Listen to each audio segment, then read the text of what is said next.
Daniel 4. Nebuchadnezzar the king to all the peoples, nations, and men of every language that live in all the earth, may your peace abound. It has seemed good to me to declare the signs and wonders which the Most High God has done for me. How great are his signs, and how mighty are his wonders. His kingdom is an everlasting kingdom, and his dominion is from generation to generation. I, Nebuchadnezzar, was at ease in my house and flourishing in my palace. I saw a dream, and it made me fearful, and these fantasies, as I lay on my bed, and the visions in my mind kept alarming me. So I gave orders to bring into my presence all the wise men of Babylon, that they might make known to me the interpretation of the dream. Then the magicians, the conjurers, the Chaldeans, and the diviners came in, and I related the dream to them, but they could not make its interpretation known to me. But finally Daniel came in before me, whose name is Belteshazzar, according to the name of my God, and in whom is a spirit of the holy gods. And I related the dream to him, saying, O Belteshazzar, chief of the magicians, since I know that a spirit of the holy gods is in you, and no mystery baffles you, tell me of the visions of my dream which I have seen, along with its interpretation. Now these were the visions in my mind as I lay on my bed. I was looking, and behold, there was a tree in the midst of the earth, and its height was great. The tree grew large and became strong, and its height reached to the sky, and it was visible to the end of the whole earth.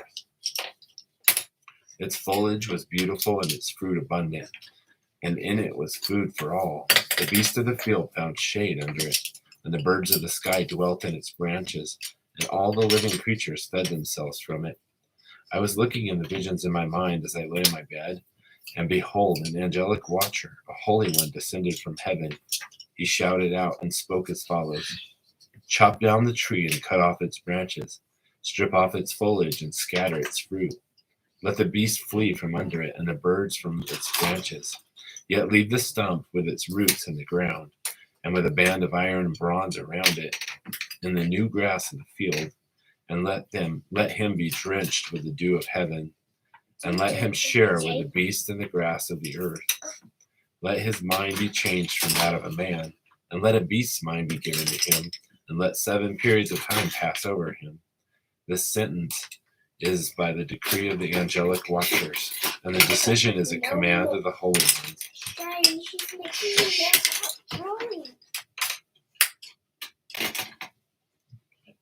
The sentence is a decree of the angelic watchers, and the decision is a command of the holy ones, in order that the living may know that the Most High is ruler over the realm of mankind, and bestows it on whom he wishes, and sets over it the lowliest of men.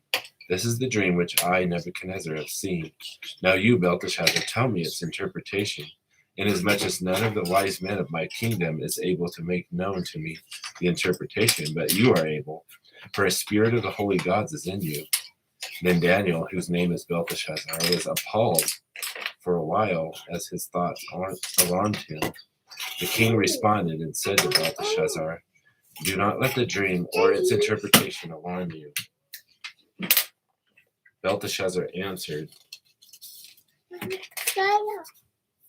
and said, My lord, if only the dream applied to those who hate you and its interpretation to your adversaries.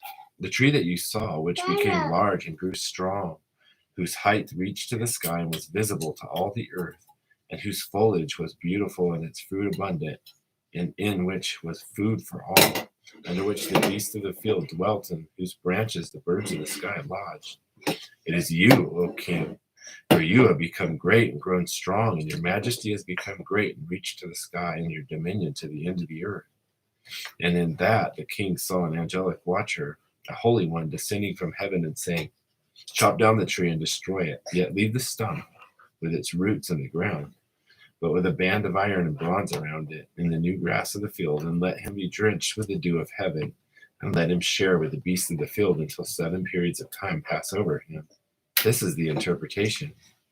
O king, this is the decree of the Most High, which has come upon my lord the king, that you be driven away from mankind, for your dwelling place be with the beasts of the field, and you be given grass to eat like cattle, and drenched for the dew of heaven, and 7 periods of time will pass over you until you recognize that the Most High is the ruler of the realm of mankind and bestows it on whomever he wishes. And in that it was commanded to leave the stump with the roots of the tree. Your kingdom will be assured to you after you recognize that it is heaven that rules. Therefore, O king, may my advice be pleasing to you.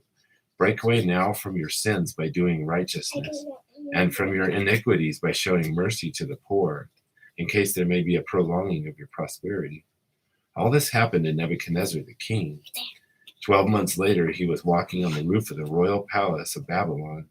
The king reflected and said, "Is this not Babylon the Great, which I myself have built as a royal residence by the might of my power and for the glory of my majesty?" While the word was in the king's mouth, a voice came from heaven saying, "King Nebuchadnezzar, to you it is declared, sovereignty has been removed from you, and you will be driven away from mankind, and your dwelling place will be with the beasts of the field. You will be given grass to eat like cattle, and 7 periods of time will pass over you until you recognize that the Most High is the ruler over the realm of mankind and bestows it on whomever he wishes." Immediately the word concerning Nebuchadnezzar was fulfilled, and he was driven away from mankind and began eating grass like cattle, and his body was drenched with the dew of heaven until his hair had grown like eagle's feathers and his nails like bird's claws. But at the end of that period, I, Nebuchadnezzar, raised my eyes toward heaven, and my reason returned to me, and I blessed the Most High and praised and honored him who lives forever. For his dominion is an everlasting dominion, and his kingdom endures from generation to generation. And all the inhabitants of the earth are accounted as nothing, but he does according to his will in the host of heaven and among the inhabitants of the earth, and no one can ward off his hand or say to him, "What hast thou done?" At that time my reason returned to me, and my majesty and splendor were restored to me for the glory of my kingdom, and my counselors and my nobles began seeking me out.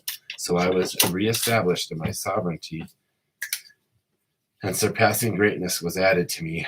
Now I, Nebuchadnezzar, praise, exalt, and honor the King of heaven, for all his works are true and his ways are just, and he is able to humble those who walk in pride.